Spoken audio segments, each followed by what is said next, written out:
Salutations and fist bumps, folks. Welcome back to the grid. I recently picked up Deadpool and Batman from my local comic shop. Shout out to Screamin Monkey, and I finally got a chance to read it. Oh my goodness. This crossover issue was beautiful. Oh, and by the way, for those who had not read it and want to, spoiler alert. And now, back to our regular scheduled program. So not only do we get Batman and Deadpool trading wits between each other's punches, we also get the Joker, Diana and Cap, Crypto and Jeff, Daredevil and Green Arrow, Guardians featuring Nova and the Lanterns, an archaic version of what looks like Batman and Wolverine, and an alternate version of Logan, who goes by the name of Logo. But in this video, we're going to break down the main story of Deadpool and Batman. Woo! Yeah, baby! Let's ride! So, let's start with the cover, shall we? Greg Capullo, Tim Townsend, and Alex Sinclair went crazy, at least on this main issue cover. I haven't gotten my hands on any of the variants yet, but do I? My goodness, do I? Because I'm literally, now that I've seen them, on the hunt for some of these, especially the Infinity Gauntlet one, Rogue and Poison Ivy, Batman and Wolverine, Batman with battering rings in the form of John Brenn's Incredible Hulk versus Wolverine comic, but instead shows Deadpool in the reflection, and a bunch more. And if you've read this and have some of the variants, let me know which ones and what's your favorite down in the comments. But the detail on each character, A1. The small details that help bring you into the story before even opening it, A1. Like, look at Deadpool. He has 4 battering rings stuck inside of him, and one of them is inside of his eye.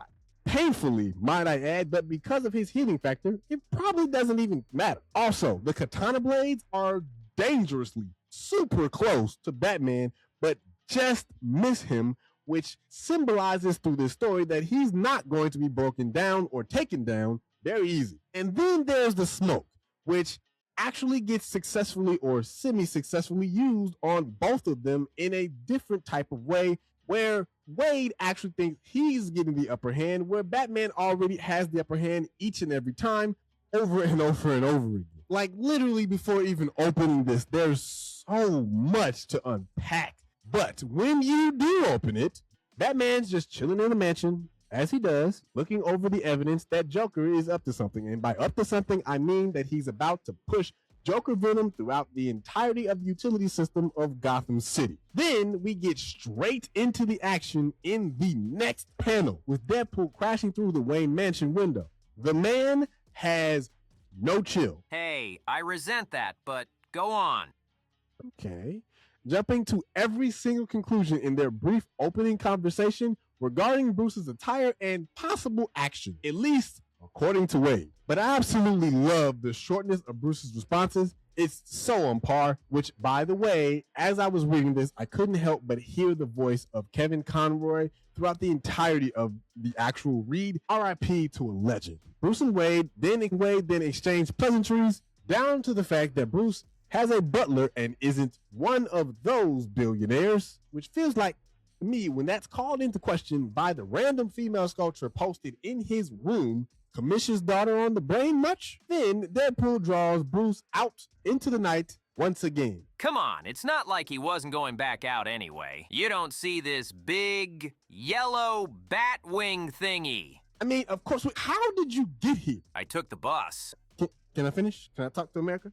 Can I talk to the homie? Thank you. Anyway, Deadpool meets the commish and gets sunned immediately upon entry. Come on, really? I'm standing right here. I mean, he did.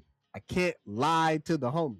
They can see it. As I was saying, Batman got sunned upon entry. And then Batman came in with no regard for human life and teaches the young Padawan karate with correct pronunciation to boot, and gets Wade here and his old business buddies all tied up. Now, this back and forth between Batman and old Hogtied here about Wade having a possible chance to kill Batman, and Batman's responses to this is incredibly hilarious. Then somehow Deadpool cons his way into the Batmobile. My plan was genius! Kind of, but not really. Because Batman was 2 steps ahead of you the whole time, even though in the moment it doesn't actually look like. Because what it actually looks like is that Joker and Deadpool pulled a fast one on Batman and brought him down to a deserted basement desert island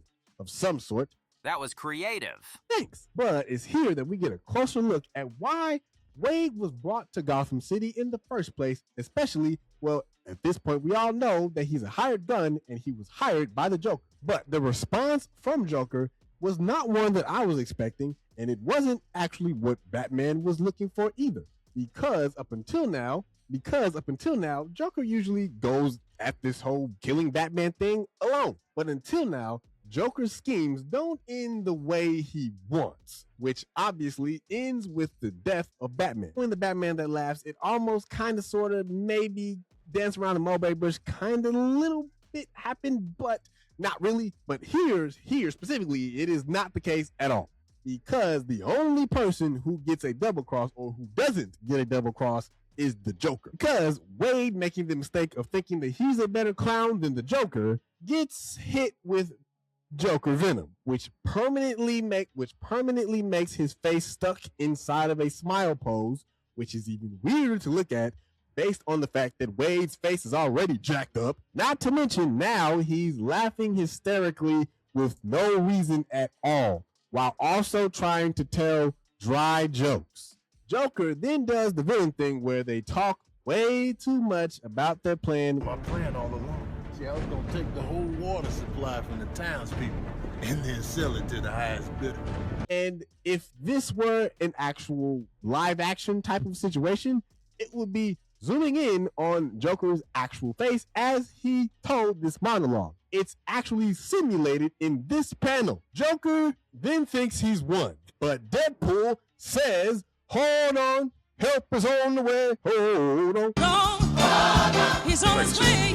Help! Thank you, brother. God bless you. And then he blows up the carousel that Joker was going to use for his master utility plan with just a push of a button. And Joker's response, he's like, well, didn't account for that one. Now, in the final few panels, there are a few Easter eggs to call out here. One happens when Wade calls himself the Man Wonder, which is a play on the nickname of the Boy Wonder, which is Robin's nickname, which comes from his circus background, Robin's, not Wade. Then there's one that happens when Wade asks Bats if he's a detective after he mentions the dent that he finds in the Batmobile, which, by the way, DC stands for Detective Comics. And the final one I saw happens when hops the fourth wall, which until this point at the end, he doesn't do that at all in this entire whole story. It's all directly to the people that he's talking to, Batman, the Commissioner, Joker, and he only breaks the fourth wall at the end. And it's absolute gold because it actually means something when it actually happens. Beautiful. Now, if you couldn't tell, I loved every bit of this story. It has it all. Batman's stealth and smarts, Wade's recklessness and witty comebacks. The writing was dope. Overall dopeness by Zeb Wells, who also wrote for Marvel Zombies and Deadpool and Wolverine, and he's most recently known comic-wise for his work on Amazing Spider-Man Dark Web series. To date, I haven't read anything from him that I haven't thoroughly enjoyed, and I'm hoping he's coming to C2E2 in 2026 so I can tell him that in person. This is something that I'm going to do, or at least try to do, if you guys like seeing these comic breakdowns. If I actually did a wonderful job and if you enjoyed it, leave a like on the video. If not, don't. And until next time, y'all be smooth. Blurred out.